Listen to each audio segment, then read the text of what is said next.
UGC के support में है, आप लोग के विरोध में है? हमारी सरकार आएगी, बहुत जेल में जाएंगे। आखिर इस डील का कांग्रेस विरोध क्यों कर रही है? कि जिस तरह से एक सरेंडर प्रधानमंत्री, एक सरेंडर सरकार, एक नाकाम सरकार आनन फानन में किसी दबाव में काम कर रही है। 3% का हमारे ऊपर टैरिफ था, वो 3 से बढ़ के 18 हो गया। अब सरकार किस मुंह से समझाए कि 18 कम होता है या 3 कम होता है। आप सवाल उठा रहे हैं, मतलब भारत जीता या नहीं जीता आपके नजरिए से? मैं समझता हूं कि अगर जीता होता तो फिर सरेंडर क्यों किया आपने? बिना युद्ध के चाइना ने हमारी भूमि को कब्जा लिया और मोदी जी ने उनको क्लीन चिट भी दे दी। जब सेना हमारी तो क्या इसमें सेना की बदनामी नहीं होगी? जब आप यही आप मतलब आपकी जब मैं बात करता हूँ कांग्रेस की बात कर रहा हूँ। मैं कह रहा हूँ कि सेना जब चढ़ के मार रही थी तो सरकार ने सरेंडर क्यों किया? कुंभ में 1500 के करीब लोग गंगा जी में डूब के मर गए, भगदड़ में। लिस्ट नहीं आई। कांग्रेस पार्टी का एक ही स्टैंड है, चाहे वो अपर कास्ट हो और चाहे दलित हो। भेदभाव किसी के साथ नहीं होना चाहिए। जो भी कानून बने उसमें भेदभाव वो कम करने वाला कानून होना चाहिए। ऐसा नहीं होना चाहिए जिससे समाज में और ज्यादा भेदभाव बढ़े। पिछले कई दिनों से कई ऐसे मुद्दे हैं जिसे लेकर देश में चर्चाओं का बाजार गर्म है। राजनीतिक दलों के बीच बयानबाजी का भी दौर है, चाहे वो अमेरिका के साथ ट्रेड डील हो, यूजीसी एक्ट हो। इसके अलावा आने वाले समय में देश में कई राज्यों में चुनाव भी है। असम की बात करें, तमिलनाडु की बात करें, पश्चिम बंगाल की बात करें, केरला की बात करें, इन तमाम जगहों पर विधानसभा के चुनाव है। और चुनाव को लेकर कांग्रेस की क्या तैयारी है? जहां पर कुछ जगह पर तो कांग्रेस गठबंधन में सरकार में है, कुछ जगह पर बीजेपी है, और उनका मुकाबला कैसे होगा? तो दूसरी तरफ यूजीसी और यूएस के साथ ट्रेड डील पर कांग्रेस का स्टैंड क्या है? इन तमाम मसलों पर बातचीत करने के लिए आज हमारे साथ हैं कांग्रेस के राष्ट्रीय प्रवक्ता आलोक शर्मा जी। स्वागत है आलोक जी आपका दैनिक जागरण के इस कार्यक्रम में। शुरुआत करते हैं विदेश से ही। ट्रेड डील होता है अमेरिका के साथ। ट्रंप के आने के बाद से चर्चाओं का बाजार गर्म होता है, टैरिफ लगाया जाता है, फिर पेनल्टी के तौर पर 25% का टैरिफ लगाया जाता है, और दोनों देशों के नेताओं और अधिकारियों के बीच लगातार बातचीत का सिलसिला चलता रहा। ट्रेड डील फाइनल होता है, और ट्रेड डील फाइनल जब हुआ तो उसके ठीक एक हफ्ते पहले भारत ने यूरोपीय यूनियन के साथ भी एफटीए किया था। जब ट्रेड डील हुआ तो सरकार की तरफ से बताया गया कि यह ट्रेड डील ऐतिहासिक है, लेकिन कांग्रेस इसका विरोध कर रही है। कांग्रेस का यह कहना है कि भाई ये ट्रेड डील किसानों के हितों के साथ समझौता है, इस देश के डेयरी उद्योग के साथ समझौता है। उसके बाद से शिवराज सिंह चौहान सामने आते हैं, उन्होंने कहा कि हमने इसमें किसानों के हितों से समझौता नहीं किया और हमने कोई भी ऐसा प्रोडक्ट नहीं रखा है जिससे हमारे किसानों को नुकसान हो। आखिर इस डील का कांग्रेस विरोध क्यों कर रही है? देखिए, सबसे पहली चीज तो डील फाइनल शेप में अभी तक नहीं आई है, छन छन के आ रही है। दूसरा, ट्रेड डील हुई है तो वो देश के सामने, संसद के सामने आनी चाहिए। उसका कोई भी जो प्रारूप है ब्लैक एंड वाइट में देश के सामने आना चाहिए। जिस भी रूप में आया वो पूरी तरह से हमारी आर्थिक हितों के लिए खिलाफ दिखाई दिया। कांग्रेस पार्टी ने इसलिए विरोध किया। हमें ऐसा लगा और पूरे देश को ऐसा लगा कि जिस तरह से एक सरेंडर प्रधानमंत्री, एक सरेंडर सरकार, एक नाकाम सरकार आनन फानन में किसी दबाव में काम कर रही है, और उसका तमाम दबाव सामने है। अडानी का एक केस वहाँ पर चल रहा है, एप्स्टीन फाइल्स में तमाम मंत्रियों के और यहाँ तक कि मोदी जी का भी नाम आ रहा है। और जिस तरह से हथकड़ियाँ बेड़ियाँ लगकर अमेरिका से हमारे नागरिक आए, उसके बाद सीज़ फायर हुआ, उसके बाद ये ट्रेड डील का एक प्रारूप सामने आया। इसके फैक्ट्स भी अगर हम देखें तो ऐसा पूरी तरह से लगता है कि सरकार सरेंडर किए हुए। लेकिन जब 3%, जब हम 3% का हमारे ऊपर टैरिफ था, वो 3 से बढ़ के 18 हो गया। अब सरकार किस मुंह से समझाए कि 18 कम होता है या 3 कम होता है। आपने $500 बिलियन की गारंटी दे दी कि हम इतना आयात वहां से अमेरिका से करेंगे। 500 बिलियन में 1 दर्जन से ज़्यादा जीरो लगती हैं। दुर्भाग्य ये है कि आपने एक तरफा पूरे फैसले ले लिए कि ना कैबिनेट को पता है।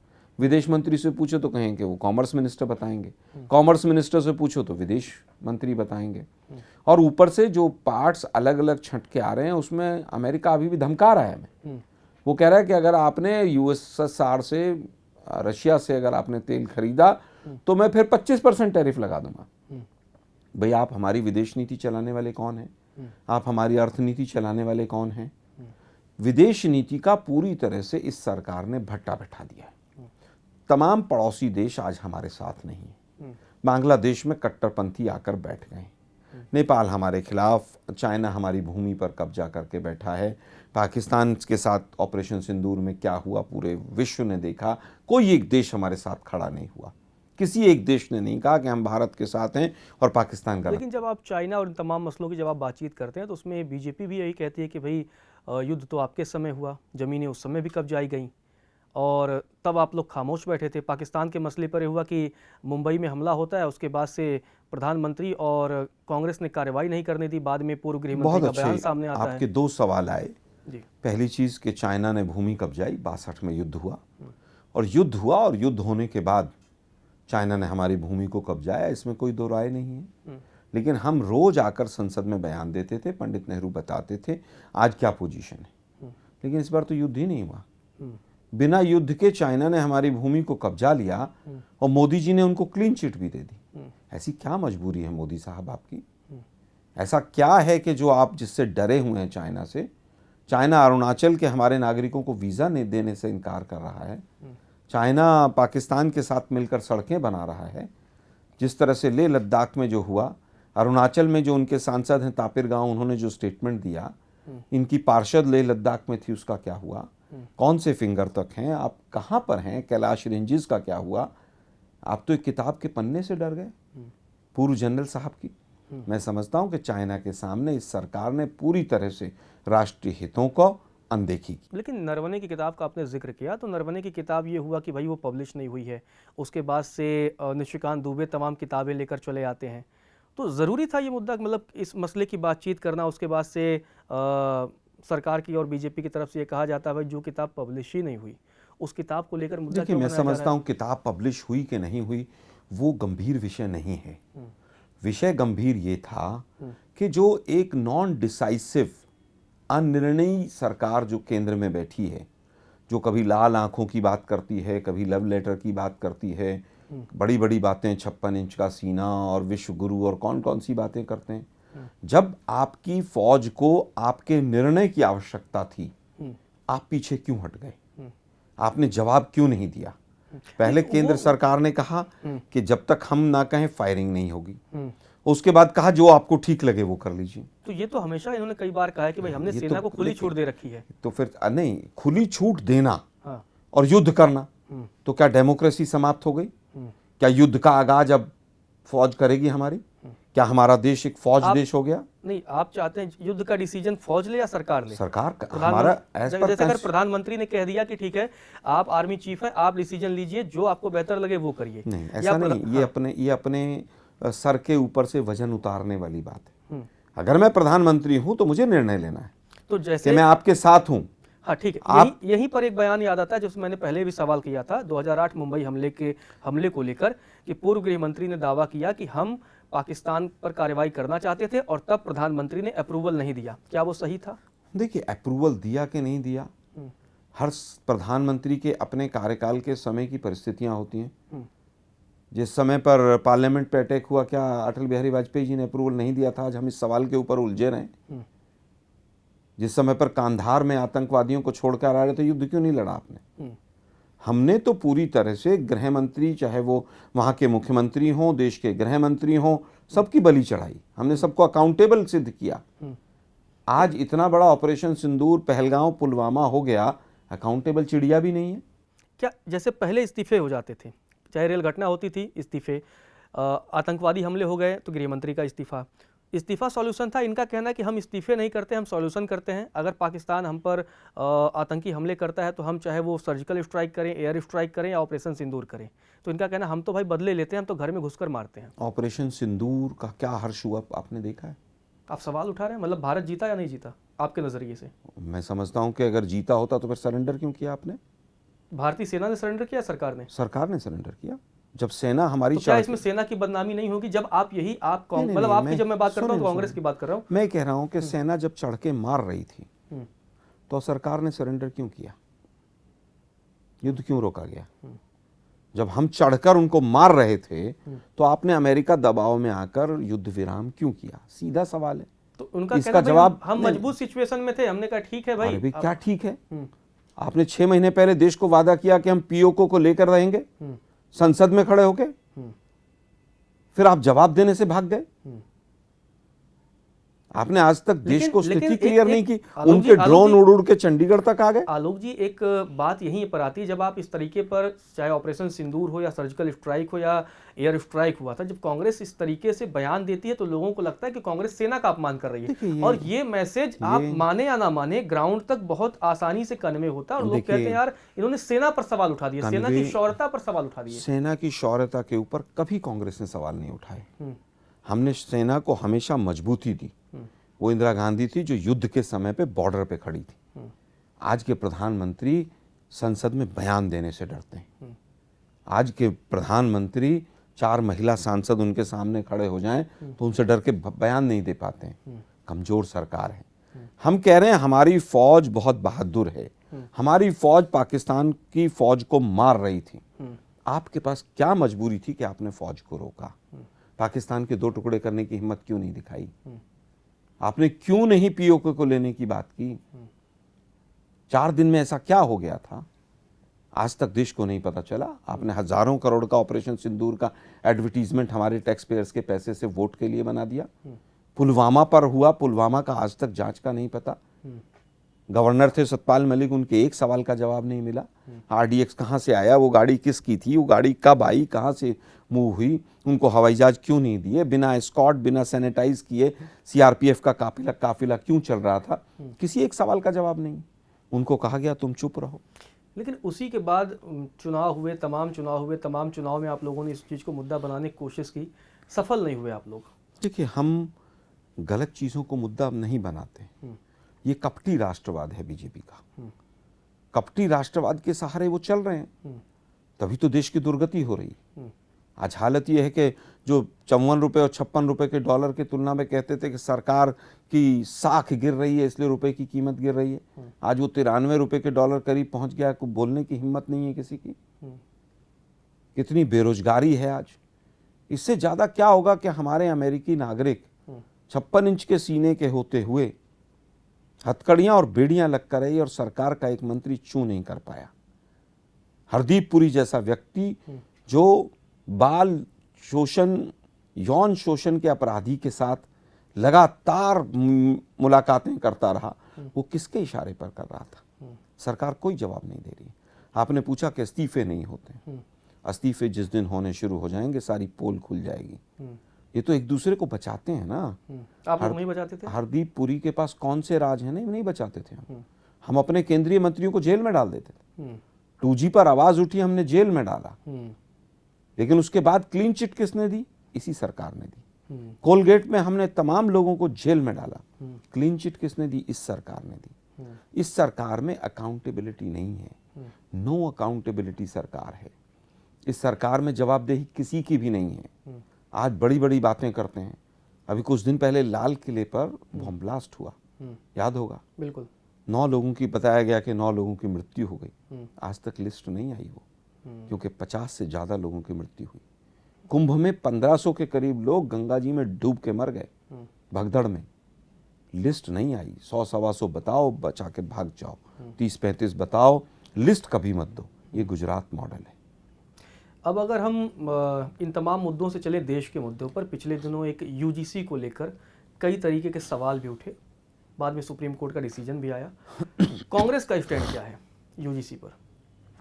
देखिए, यूजीसी बिल सुप्रीम कोर्ट ने उसके ऊपर स्टे कर दिया और सुप्रीम कोर्ट ने सख्त टिप्पणी की कि इसमें कहीं ना कहीं इसके नकारात्मक प्रभाव आएंगे इस बिल के, और वो अब दिल्ली यूनिवर्सिटी और तमाम जगह देखने को भी मिले। लेकिन उस समिति में आप ही की पार्टी के नेता उस समिति के अध्यक्ष थे जिन्होंने ये सिफारिश की थी, दिग्विजय सिंह। नहीं, कमेटी सिफारिश नहीं करती है। वो यूजीसी का जो एक बिल आया था उसके ऊपर कमेटी की बहुत ज़्यादा रिकमेंडेशंस नहीं थी, और जिस तरह का जो रिकमेंडेशंस भी थी, जो रिकमेंडेशंस की गई थी, उससे बिल में काफ़ी फ़र्क है, काफ़ी इतर है। कांग्रेस पार्टी का एक ही स्टैंड है, चाहे वो अपर कास्ट हो और चाहे दलित हो। भेदभाव किसी के साथ नहीं होना चाहिए। जो भी कानून बने उसमें भेदभाव वो कम करने वाला कानून होना चाहिए।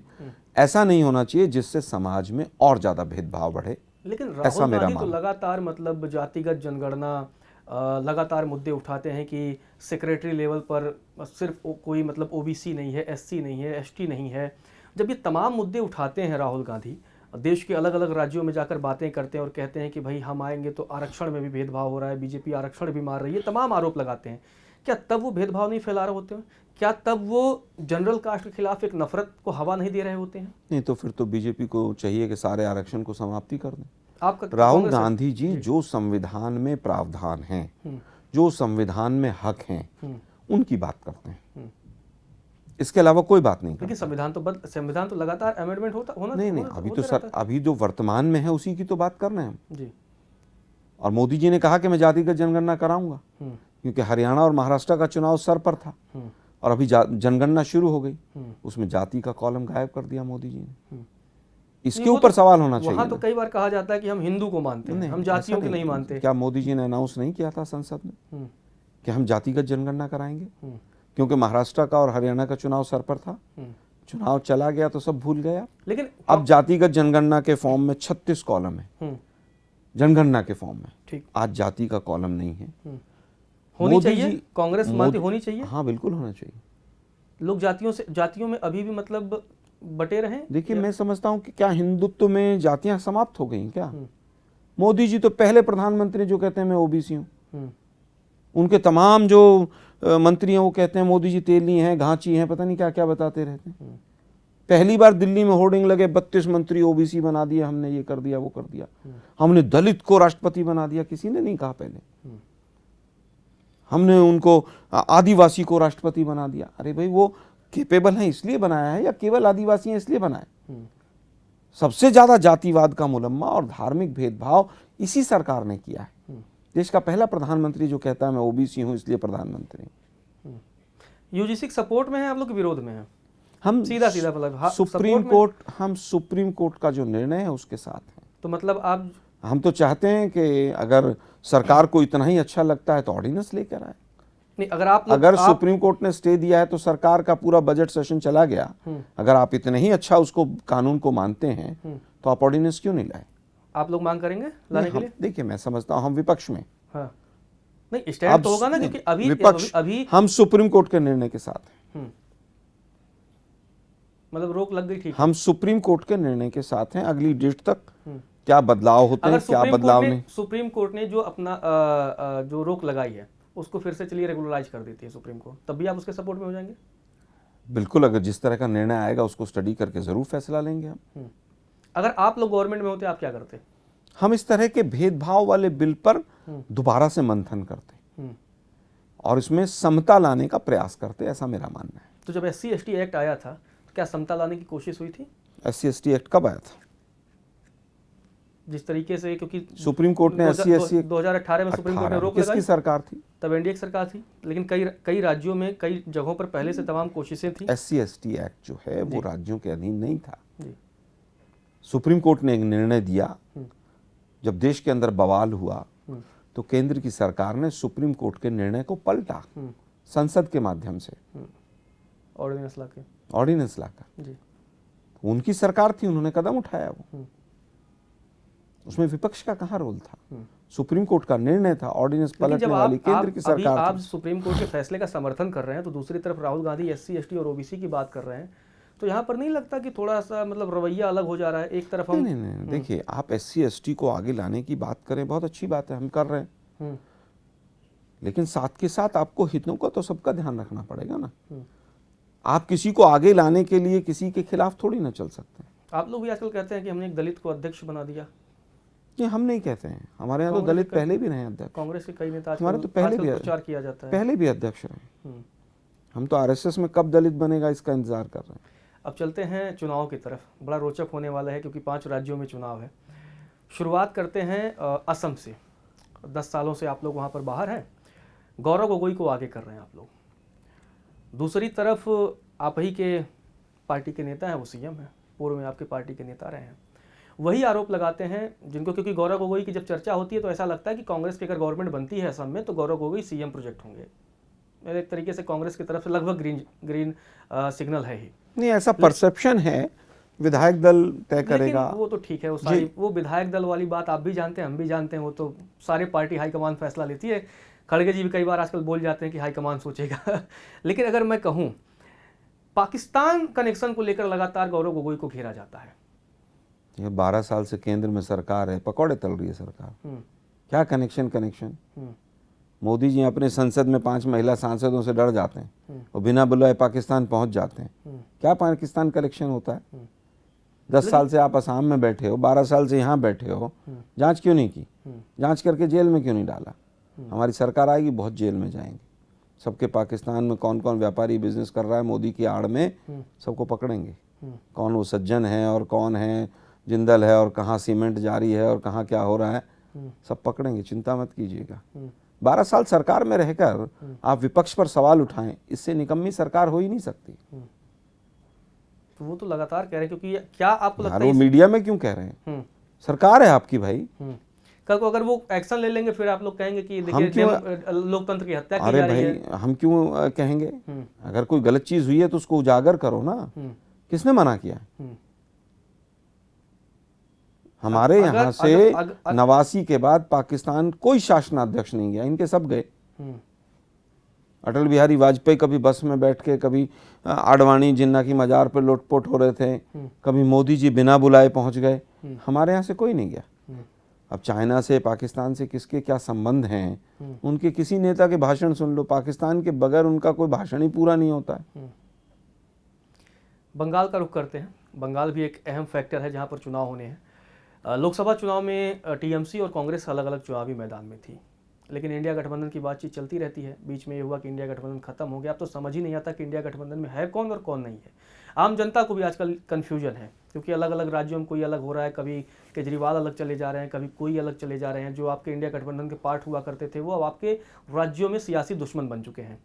चुनाव में क्या स्टैंड होने वाला है और क्या राहुल गांधी प्रचार करने जाएंगे ममता के लिए या विपक्ष में प्रचार करने जाएंगे उनके? नहीं, जब हम अलग से चुनाव लड़ेंगे तो ममता जी के पक्ष में चुनाव क्यों प्रचार क्यों करेंगे? गठबंधन की कोई बातचीत नहीं चल रही है अभी तक, तो मुझे नहीं लगता गठबंधन के ऊपर कोई सहमति बनी है। तो मतलब आप ममता को वहां पर डैमेज करेंगे? डैमेज करने की क्या बात है? हम अपना चुनाव लड़ेंगे, हम अपने कैंडिडेट्स को जिताने के लिए चुनाव लड़ाएंगे। ममता को हराने हम किसी को डैमेज करना या हराना का क्या मतलब है? हम अपना चुनाव लड़ेंगे भाई। ममता जी अपना चुनाव लड़ेंगे। की बड़ी चर्चा हो रही है कि बीजेपी अकेले चुनावी मैदान में, मान लीजिए एक लार्जर पार्टी के तौर पर टीएमसी अकेले चुनावी मैदान में जा रही है और कांग्रेस और लेफ्ट का लगभग गठबंधन लगभग फाइनल है, या हो जाएगा? नहीं, मुझे नहीं लगता लेफ्ट के साथ गठबंधन है। लेफ्ट के साथ नहीं होगा तो लेफ्ट अलग जाएगी? मुझे तो जहां तक अभी तक सूचना है कि कांग्रेस इंडिपेंडेंट लड़ेगी। एक पार्ट कांग्रेस का हो गया, एक बीजेपी, एक टीएमसी, ये 3 हो गए। एक नई चर्चा हुमायूं कबीर और ओवैसी के गठबंधन की बड़ी चर्चा है। तो ऐसे सिचुएशन में आप लोग, जैसे कांग्रेस किसका वोट काटेगी? लगभग टीएमसी को डैमेज करेगी। ओवैसी और अगर हुमायूं कबीर का गठबंधन बनता है तो वो भी ममता के वोट बैंक को डिस्टर्ब करेगी। और अगर लेफ्ट भी अकेले चुनावी मैदान में जाएगी, अकेले जाएगी या हो सके कुछ क्षेत्रीय दलों के साथ, वहाँ पर जो और छोटे छोटे दल हैं उनके साथ गठबंधन करके जाएगी, वो भी टीएमसी को बड़े पैमाने पर नुकसान करेगी। तो इनकेस अगर ऐसा होता है, ममता को नुकसान होता है और वो सत्ता चली जाती है, तो कभी आप लोग तो मतलब साथ भी नजर आते हैं लोग कई। ये हाइपोथेटिकल क्वेश्चंस हैं। बीजेपी तमाम कोशिशें करेगी। कौन कबीर फबीर है, वो सब बीजेपी के आदमी हैं। ओवैसी को कौन लड़वाता है भाई? बीजेपी लड़वाती है हर राज्य में। गुजरात में 7 विधानसभा पे लड़वा के हिंदू मुस्लिम किया। कर्नाटक में मात्र 3 सीटों पर लड़ा ओवैसी। क्या था उसका वहां?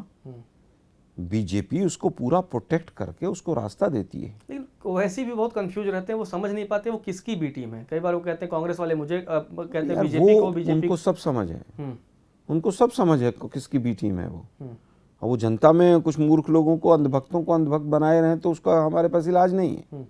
उनको भी पता और देश भी जानता है। सीधा बताइए किसका नुकसान करेंगे? क्योंकि ममता का नुकसान आप लोग करेंगे, बीजेपी का नुकसान करेंगे बंगाल में आप लोग कांग्रेस किसका नुकसान करेगी? कांग्रेस अपना फायदा करेगी, हम किसी के नुकसान की क्यों सोचें? वोट किसका कटेगा? टीएमसी का? काटने के लिए थोड़ी ना, हम जीतने के लिए हैं भाई। जीतने के लिए? हाँ बिल्कुल। बंगाल में? बिल्कुल, क्यों नहीं। बंगाल में कितने लंबे समय तक हमारे सरकार रही? बिल्कुल रही है, लेकिन बहुत बीजेपी आज तक नहीं आई है। बिल्कुल नहीं आई है, आगे भी नहीं आएगी। दशक भी, लेकिन कई दशक लेकिन भी आगे भी नहीं आएगी। ठीक है, वो चुनावी नतीजे। नहीं, ममता जी की सरकार जब आई थी 2011 में जी, तो हम उसमें पार्टनर थे, 7 मंत्री थे हमारे, हाँ, तो वही कह रहा हूं 42 एमएलए थे हमारे। तो वही कह रहे हैं, अब आप लोग अलग हैं। हाँ अब ठीक है, नुकसान क्या हो आप गया? ममता का करेंगे। नहीं, ऐसा नहीं है कि ममता का करेंगे, इसका करेंगे। हम कह रहे हैं हम अपने फायदे के लिए अपने विधायकों को चुनाव लड़ा रहे हैं जिताने के लिए, फुल स्टॉप। कितनी सीटें आप अनुमान लगा रहे हैं कांग्रेस अभी के? चुनाव शुरू नहीं हुआ, ना ही पहले से मेरे पास प्लानिंग तैयार। अमित शाह जी की तरह इलेक्शन कमीशन मेरी मुट्ठी में है कि मैं बता दूं कि ईवीएम में क्या कर रहा हूं मैं। मेरे पास ऐसा कोई अभी भी आप लोगों को ईवीएम पे डाउट है? ईवीएम पे डाउट नहीं है। इलेक्शन कमीशन बीजेपी का पिट्ठू है। हम्म। इलेक्शन कमीशन ही बीजेपी को जिता रहा है। जब हिमाचल जीतते अगर हैं आप इतना- लोग, कर्नाटका जीतते हैं, ये- तेलंगाना ये जीतते हैं, ये यही बहुत अच्छा एक नैरेटिव बनाते हैं। सेलेक्टिव अप्रोच है ना। हम्म। 1-2 राज्य जिताते रहिए ताकि आप लोग सवाल पूछते कल को रहें। 99 सीटें लोकसभा में अगर आपकी आ गई, मतलब सीधे आपको लगभग डबल का फायदा हुआ 2019 की तुलना में, तो जहां मतलब 200 आनी चाहिए थी वहां 99 आई ना। 200 आ जानी चाहिए थी।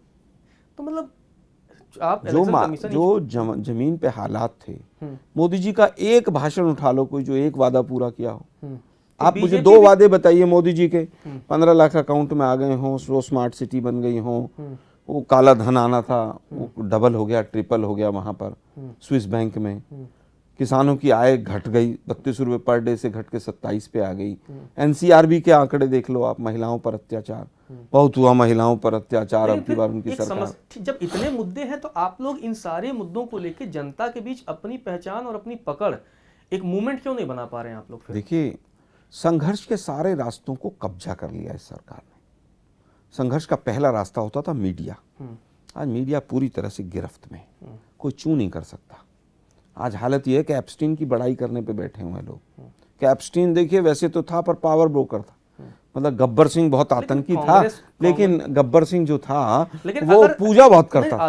आलोक जी, अगर मीडिया, एक मिनट रुकिए ना, सुनिए ना मेरी बात। सुनिए, अपना आपका सवाल आ गया ना, मैं उत्तर पूरा कर देता हूँ। मीडिया बात कर ली तो मेरा सवाल हो जाने दीजिए। अगर आप और राजनीतिक बात करते तो शायद मैं नहीं टोकता। अगर मीडिया ही सब कुछ डिसाइड कर देता कि किसकी सरकार की, क्योंकि आपने पहला रास्ता सीधे मीडिया को है, पहला कि मतलब मीडिया को आपने इतना पावरफुल बना दिया कि मीडिया जिसको चाहे सत्ता में बिठाए, जिसको चाहे सत्ता से बाहर करे। मैंने तो आप लोगों नहीं, इशारा यही है कि भाई पहला रास्ता कहा कि मीडिया उनके कब्जे में। पहले भी अगर आप अखबारों को उठाएंगे या टेलीविजन चैनलों को देखेंगे, जब आपकी सरकार थी तो आप लोगों के भी पक्ष में बहुत सारी चीजें चलती रही। देखिए, मैं समझता हूं कि 2G, कोलगेट, निर्भया केस, अन्ना मूवमेंट, ये 2010 से 14 तक के एपिसोड देख लीजिए, किस तरह से मीडिया ने उठाया। और उसके रिवर्स में एक मिनट सुनिए, अब मेरी बात सुनो जी जी। किसान आंदोलन में 700 किसान शहीद हो गए, नोटबंदी में तमाम लोग उतरे थे। आप 4 एपिसोड इनकी सरकार के देख लीजिए। मीडिया जिस तरह से गिरफ्त में है पूरा देश जानता है। किस तरह से हिरेन जोशी वहां से मैसेज करता है पूरा देश जानता है। पीएमओ से सट्टा बाजार चलता है, पीएमओ से सट्टे के ऐप चल रहे हैं। किसी मीडिया के अंदर हिम्मत है कि न्यूज़ दिखा दे वो? किसी मीडिया के अंदर हिम्मत है कि 12 साल से प्रधानमंत्री को 50 मीडिया वाले लिख दें चिट्ठी कि आप एक प्रेस कॉन्फ्रेंस कर दीजिए? इतना निकम्मी सरकार है, इतना निकम्मा मीडिया हो गया है कि आप एक देश के प्रधानमंत्री से एक प्रेस कॉन्फ्रेंस नहीं करा सकते। लेकिन आप कांग्रेस दूसरी को चीज, जहां पहला विपक्ष से मीडिया लड़ना चाहिए, लोग यही कहते हैं कि कांग्रेस विपक्ष से लड़ते लड़ते मीडिया से लड़ने लग मीडिया हमारा ज्यादा विपक्ष हो गया है जी। डिबेट शाम की उठा के देखिए, हमारे कई साथी जान गंवा चुके हैं। 4-4, 5-5 लोग मीडिया में बीजेपी के समर्थक बैठ जाते हैं। क्यों? माल आ रहा है, माल का खेल है पूरा। उत्तराखंड छोटा सा राज्य है जी। अंकिता भंडारी का 1.5 महीना हो गया कि सीबीआई जांच होगी। किसी मीडिया ने हिम्मत हुई कि अंकिता भंडारी के ऊपर सवाल उठा दे कि उस सीबीआई जांच की चिट्ठी कहाँ है? क्या आपको पता है वो सीबीआई जांच हुई कि नहीं अभी तक? आप बताइए, आप तो वरिष्ठ पत्रकार हैं। वो चिट्ठी लिखी गई, नहीं लिखी गई, गृह मंत्रालय को लिखी, कैबिनेट से पास हुई, नहीं हुई, सीबीआई को लिखी, पूरे देश को नहीं पता है। क्या किसी चैनल कोई हल्ला बोल, दंगल, कोई ताल ठोक के कर सकता है? अब आपकी असली लड़ाई मीडिया से है कि बीजेपी से है? मैंने कहा हमारी बीजेपी की गलत नीतियों से। जी। और उनकी गलत नीतियों में एक गलत नीति है कि उन्होंने लोकतंत्र के चौथे स्तंभ को खोखला कर दिया। फिर वो कहते हैं इमरजेंसी आपने लगाई, अखबारों पर ताले लगवा दिए। इमरजेंसी लगी, इमरजेंसी के लिए हमने माफी भी मांगी। इमरजेंसी के जो हालात थे वो पूरे देश के सामने, किस तरह से डिवैल्यूएशन ऑफ रुपी हुआ था, क्या क्या हुआ था, किस तरह से जमाखोरी हो रही थी उस समय के। आप अखबारों के फ्रंट पेज पढ़िए क्या लिखे थे, और किस तरह से रामलीला मैदान से आर्मी को कूच करने के लिए कहा गया था। नेगेटिव पॉजिटिव दोनों सब चीज़ों के होते हैं, लेकिन 1980 में ही इमरजेंसी के बाद इंदिरा गांधी और कांग्रेस को दोबारा देश की जनता ने सत्ता दी। सत्ता देना मतलब सर्टिफिकेट हो जाता है? नहीं, उस समय की बात और आज की बात में बहुत फर्क नहीं। अगर जैसे आज हालत ये है कि एप्स्टीन फाइल्स का इतना बड़ा इशू है, कोई मीडिया चैनल एक डिबेट करा सकता है कि हरदीप पुरी को रेजिग्नेशन देना चाहिए कि नहीं देना चाहिए। पहली चीज मीडिया, दूसरी चीज तमाम जांच एजेंसियां, और ये हम नहीं कह रहे हैं, ईडी का डायरेक्टर संजय मिश्रा 5 साल तक गैर तरीके से, गैर असंवैधानिक तरीके से अपने पद पर बना रहा, ये सुप्रीम कोर्ट की टिप्पणी। तीसरा इलेक्शन कमीशन, एसआईआर के माध्यम से क्या हो रहा है पूरे देश के अंदर। उत्तर प्रदेश का स्टेट इलेक्शन कमीशन और सेंट्रल इलेक्शन कमीशन की वोटर लिस्ट में 4.5 करोड़ वोटर्स का डिफरेंस है। 4.5 करोड़ जो वोटर कटे हैं वो लगभग 3 करोड़, यानी कि लगभग 70,000 वोटर आपने एक विधानसभा में काट दी। क्या मोदी जी गलत वोटों से जीते थे? केवल देश को आप हिंदू मुसलमान में घुसपैठिया, अरे भाई कितने घुसपैठिए वापस भेज दिए? 12 साल में 5,500, और हमारा 2013 में अकेले एक साल में 89,000 भेजे थे। चलिए, एक सवाल है, मुझे उम्मीद है कि आपको भी पसंद आएगा और मुझे जवाब सुनने की बड़ी जो है बेसब्री है इस चीज़ का। कर्नाटक में आपकी सरकार, तेलंगाना में आप लोग मेजॉरिटी से हैं, हिमाचल में भी आप लोग गवर्नमेंट कंप्लीट कर रहे हैं, 2000 अगले साल वहाँ भी चुनाव होने हैं, राजस्थान में भी आप लोग कुछ समय पहले 5 सालों के लिए आप लोगों ने सरकार चलाई। जब आप इन राज्यों में हैं, वहाँ आप लोग क्या, जैसे कि चलिए नरेंद्र मोदी का गुजरात मॉडल था 2013 में, जब वो पीएम कैंडिडेट बीजेपी और एनडीए की तरफ से बनते हैं तो कम से कम वो गुजरात मॉडल की चर्चा करने आते हैं। वो कहते हैं ठीक है, हमने एक ऐसा प्रदेश था, हमने ऐसा बनाया, और आप अगर हमें जिताएंगे तो हमारे पास ये ब्लूप्रिंट है, हम आगे डेवलपमेंट करेंगे। लेकिन जिन राज्यों में आपकी सरकार है वहाँ आपस में ही सिर्फ फुटबॉल है। क्या आपका कर्नाटक मॉडल, क्या आपका तेलंगाना मॉडल, क्या आपका हिमाचल मॉडल ऐसा नहीं है कि आप देश में, अब तो सोशल मीडिया का ज़माना है, कि अगर आप वहाँ कोई अच्छा काम कर रहे हैं सोशल मीडिया के जरिए, कांग्रेस का भी सोशल मीडिया आजकल बहुत मजबूत हो गई है, ट्विटर, यूट्यूब और फेसबुक पे आप और इंस्टा पर आप लोगों के भी बहुत अच्छे अच्छे व्यूज़ आ रहे हैं। आपकी पार्टी में बड़े बड़े ऐसे लोग हैं आजकल जिनके भी सोशल मीडिया और इंस्टाग्राम पे बहुत अच्छी ऑडियंस है, लाखों लोग, करोड़ों लोग उनको देखते हैं। तो क्या आपने कुछ ऐसा मॉडल बनाया, कुछ ऐसा काम किया कि भाई उसके जरिए कम से कम सोशल मीडिया के जरिए देश को तो पता लगे, उससे भरोसा जगे कांग्रेस पर कि यार कांग्रेस कुछ अच्छा कर रही है? 2 चीजें होती हैं जी। यूपीए 1 और यूपीए 2 जैसा मॉडल इस देश को मिल ही नहीं सकता। हमने तमाम अधिकार दिए जनता को, हमने सूचना का अधिकार दिया जिसको इस सरकार ने मार दिया। सवाल सीधा था। मैं उसी पे आ रहा हूँ, मैं उसी पे आ रहा हूँ, चिंता नहीं करना जी। आप मॉडल की बात कर रहे हैं ना, गुजरात मॉडल की 2 खूबसूरती बताइए आप मुझे। मैं अभी कर्नाटक मॉडल की चलिए पूछ रहा हूँ, आपने गुजरात मॉडल को बेचा खूब। उन्होंने कहा कि मीडिया ने गुजरात मॉडल को बेचा, मुझे 2 खूबियां बताइए। उन्होंने कहा भाई भूकंप के बाद हमने डेवलपमेंट काम कच्छ में बहुत अच्छे। किसकी सरकार थी सेंटर में? फंड किसने दिया? जब अगर हम बात करें, जब भूकंप आया था तो एनडीए की गवर्नमेंट थी उस टाइम पे, और उसके बाद गुजरात में भी बीजेपी गवर्नमेंट। केवल भूकंप को संभालने नहीं मॉडल था। और उसके बाद ये भी एक रिकॉर्ड है कि उसके पहले गुजरात में लगातार बहुत दंगे फसाद होते थे। गुजरात 100-125 सालों से एक अग्रणी राज्य रहा है। पॉपुलेशन वर्सेस रिसोर्सेज के रेशियो उसकी हमेशा से अच्छी रही है। मोदी जी का एक इंडस्ट्रियल एरिया गुजरात में डेवलप किया, उसका नाम बताइए। कर्नाटक, अगर मैं गुजरात का पूछ रहा हूँ, गुजरात में मोदी जी ने कोई एक इंडस्ट्रियल एरिया डेवलप किया, उसका नाम बताइए। उन्होंने कहा कि भाई हमने टाटा नैनो के लिए फैक्ट्री लगाई, बहुत सारी चीजें। फिर कहूँगा वो छोड़ के भाग गई, फिर क्या करें उसका? कहाँ चली गई वो? बंद पड़ी है वो फैक्ट्री।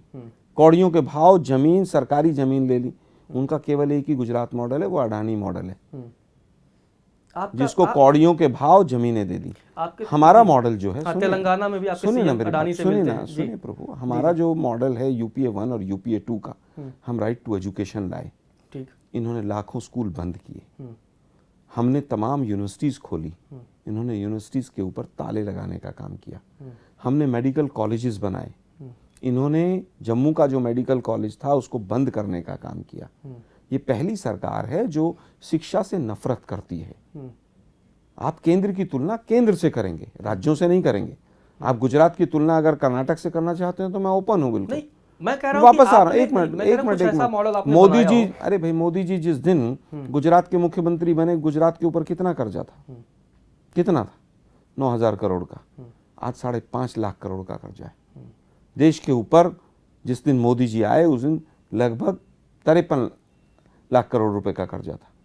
आज 53,000, आज 2.5 लाख करोड़ से ऊपर का कर्जा है। 5 गुना कर्जा हो गया और सारे इंस्टीट्यूशंस बेचे इन्होंने, बंदरगाह से लेके सब कुछ बेच मारा इन्होंने। पैसा जा कहाँ रहा है? लेकिन आलोक जी, मैंने कहा कर्नाटक मॉडल, कर्नाटक में आपकी सरकार है, किसी राज्य का मॉडल नहीं होता चलिए, है। मैं कह रहा हूं कि ये नहीं, केवल बताओ, मार्केटिंग का फंडा है भाई, मार्केटिंग का नहीं। चलिए मैं एक बात बता और रहा कुछ भी नहीं है। नहीं, सीधी सी बात है कि कर्नाटक में आप कुछ अच्छा काम करिए, वहां आप हम दिखाई अच्छा कर रहे हैं, हम सरकार में आएंगे नहीं, दोबारा। वहां क्या उसको, उस काम को प्रमोट करके सोशल मीडिया पे आज के जमाने में कांग्रेस भी खूब वीडियोस बना लेती है। आपने वो काम किया, आपने दिखाया भाई देखिए हमने ये काम कर दिया। वजह से सेंट्रल गवर्नमेंट क्या बेचती है, हमने सड़कें बनाई, अच्छी मैं चीजें फिर की। कहूंगा कर्नाटक में पिछली सरकार से इस सरकार की तुलना हो रही है। तेलंगाना में पिछली सरकार बीआरएस की सरकार से इस सरकार की तुलना हो रही है। इसमें कहीं कोई दो राय नहीं। मोदी की सरकार की तुलना यूपीए 1 और यूपीए 2 से होनी चाहिए कि भाई आप कौन कौन से वादे कर कर आए थे। आपने कहा था किसानों की आय 2022 तक डबल हो जाएगी, उस पर कोई चर्चा नहीं करता है।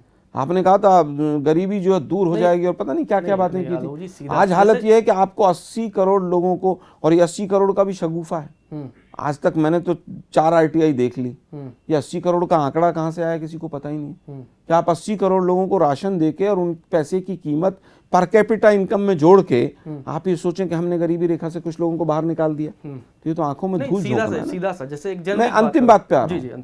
हमारे यहाँ पर अपने राइवल्स को मारा नहीं जाता है।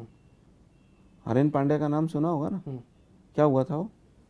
मर्डर किसने कराया था वो? सारा देश जानता है। नहीं, मैं कह हमारे हर राज्य के अंदर प्रतियोगिता होती है। कोई सीएम बनना चाहता है, कोई डिप्टी सीएम बनना चाहता है। हमारे यहाँ पर्चियों से नहीं निकलते डमी। हमारे यहाँ पर वो दिल्ली की मुख्यमंत्री जैसे मुख्यमंत्री नहीं बनते हैं। हमारे यहाँ पर पढ़े लिखे लोगों को बनाया जाता है। मोदी जी की तरह एंटायर पॉलिटिकल साइंस के लोगों को नहीं बनाया जाता है। नहीं, पर्चियाँ तो सारे पार्टी आला कमान करते हैं, कई बार कार्यकर्ताओं और बाकी लोगों को नहीं पता होता है। लेकिन मैं कह रहा हूँ कि अगर आपने कर्नाटक में कोई काम किया, जैसे सेंट्रल गवर्नमेंट कहती है भाई हमने सड़कें यहाँ बनाई, तो उसके वीडियोस आ जाते हैं। कौन से सड़कें बना दी? हाईवेज बना रहे हैं, उसकी कौन सी हाईवे बना दी? एयरपोर्ट मैं बताता हूँ। हाईवे पे मैं आपको आपके आंखें खोल दूं आज मैं। 2014 में जब कांग्रेस की सरकार थी तो 1160 टोल थे इस हिंदुस्तान में। आज 7,000 से ज्यादा टोल हैं। तो टोल मतलब सुनिए ना सड़कें बन गई। अरे प्रभु सुनिए ना। हाँ। वो सड़कें अगर NHAI ने बनाई होती तो हमें खुशी होती। वो सड़कें सारी की सारी बैंकों के पास गिरवी हैं ट्राई पार्टी एग्रीमेंट में। 50 साल तक हमारे बच्चे भी टोल देंगे। दिल्ली से देहरादून जाते थे, एक टोल मेरठ बाईपास पे था, 6 हैं। 40 रुपए का टोल था, आज 120 रुपए का मेरठ बाईपास का टोल है। आप गिरवी बैंकों के पास सब कुछ रख के फिर उनको नेशनल हाईवे मत कहिए ना, कहिए प्राइवेट हाईवे। कांग्रेस का एजेंडा क्या है? अगर कांग्रेस को सत्ता चाहिए, एजेंडा क्या है? जनता क्यों भरोसा करे आप पर? कांग्रेस सत्ता के पीछे कभी नहीं भागती है। नहीं चाहिए? नहीं, मैंने कह रहा हूँ सत्ता के पीछे कभी नहीं भागती। हम सेवा के लिए आते हैं। यूपीए 1 और यूपीए 2 में हमने लैंड एक्विजिशन बिल दिया, हमने राइट टू एजुकेशन दिया, राइट टू इंफॉर्मेशन दिया, फूड सिक्योरिटी एक्ट दिया, ट्राइबल राइट्स बिल दिया। हम जनता को अधिकार देना चाहते हैं। चेहरा पार्टी का कौन है आपके? राहुल जी हैं कि प्रियंका जी हैं? दोनों हैं। इक्वल खड़गे जी भी हैं। इक्वल है? नहीं, इनसे बड़े खड़गे जी चेहरे हैं, और खड़गे जी से भी बड़े हमारी लीडर सोनिया जी हैं। अभी तो चेहरे ही चेहरे हैं। खड़गे जी का हाईकमान कौन है, कि जो कई बार जिक्र कर देते हैं हाईकमान तय करेगा? कर्नाटक में 2-3 बार उन्होंने कहा कि हाईकमान एक कलेक्टिव यूनिट है। ठीक। उसमें कांग्रेस के अध्यक्ष हैं शामिल। ठीक। पार्लियामेंट्री अफेयर्स कमेटी की मेंबर सोनिया जी हैं। ठीक। राहुल जी हैं।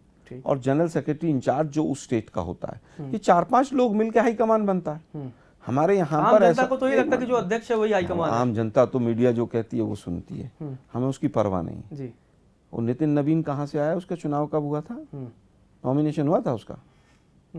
बताइए जरा। एक डमी को पकड़ के ले आए कि जो चूं भी ना करे, उसको बैठा दिया। आज हालत कहाँ है उसकी? आपके वहां भी अगर नॉमिनेशन जो कर देता है उस पर टेढ़ी नजर हो जाती है। नहीं, क्यों? कुछ टेढ़ी नजर नहीं होती है। क्या उनको सांसद का टिकट नहीं मिला? क्या वो सांसद नहीं बने? क्या वो फॉरेन अफेयर्स कमेटी के हमारी पार्टी की तरफ से नॉमिनेटेड चेयरमैन नहीं बने? पार्लियामेंट्री कमेटी को ऑपरेशन सिंदूर में चर्चा करने के लिए दुनिया में भेजा जाता है तो कांग्रेस अपोज करती है। नहीं, बात ये नहीं है, ये हमारे इंटरनल घर में आप क्यों इंटरफेयर कर रहे हैं? हम किसको भेजना चाहते हैं हम डिसाइड करेंगे ना। या तो हमसे पूछो मत, पूछा है तो फिर हमारी मानो। ऑपरेशन सिंदूर में क्या हुआ? चलिए भेज दिया। लाखों रुपए के होटलों में लोग वहां पर रुके रहे, एक देश आपके साथ नहीं आया? आया क्या कोई एक स्टेटमेंट बता दीजिए मुझे। दुर्भाग्य ये है कि पूरे देश को इवेंट में कन्वर्ट कर दिया गया है। एआई का भी इवेंट हो रहा है जी, रोबोट पकड़े जा रहे हैं चाइना के। हाँ। ये लोग केवल और केवल, इनको तो एलर्जी है भाई आरएसएस को, तो गोबर पोत के एसी हटा दो, उस तरह की बुद्धि है इनकी। तो इनका फ्यूचरिस्टिक अप्रोच से तो कोई मतलब ही नहीं है। घंटी बजाओ, थाली बजाओ, ये करो, जिया दिलाओ, कोरोना भाग जाएगा। वैक्सीन भी बनी इस गवर्नमेंट, इस वैज्ञानिकों ने बनाया। अच्छा, वो इंस्टीट्यूट किसने बनाया था जी, जिसमें वैक्सीन बनी? किसने बनाया था? कांग्रेस के समय में पंडित नेहरू ने बनाया था। National institute of virology Pune में जो था वो कांग्रेस की देन थी। मोदी जी ने मेडिकल साइंसेज में कोई एक रिसर्च इंस्टीट्यूट बनाया तो उसका नाम बताइए। वो एम्स कह रहे हैं बढ़ा रहे हैं हम। यार वो दरभंगा वाला एम्स का भी वो गेट बन के तैयार हुआ है, कई सारे बन गए। छोड़ दीजिए, एम्स की क्या हालत है। केवल दिल्ली के एम्स में एक दिन कैमरा लेके चले जाइए। पहली बार हुआ है कि डायरेक्टर एम्स के बाहर का लाके बैठाया। मुंह मत खुलवाइए, बहुत कुछ है कहना। चलिए आलोक जी, आपने समय दिया, बहुत बहुत धन्यवाद। तो आलोक शर्मा जी थे, तमाम मसलों पर इन्होंने अपनी बातचीत रखी। उनका कहना है कि भाई ठीक है, हम सत्ता के लिए लालायित नहीं हैं, कोशिश करते हैं, जनसेवा हमारा भाव है, और सरकार की तमाम नीतियों की आलोचना भी उन्होंने मुखरता से की है। फिलहाल के लिए इस वीडियो में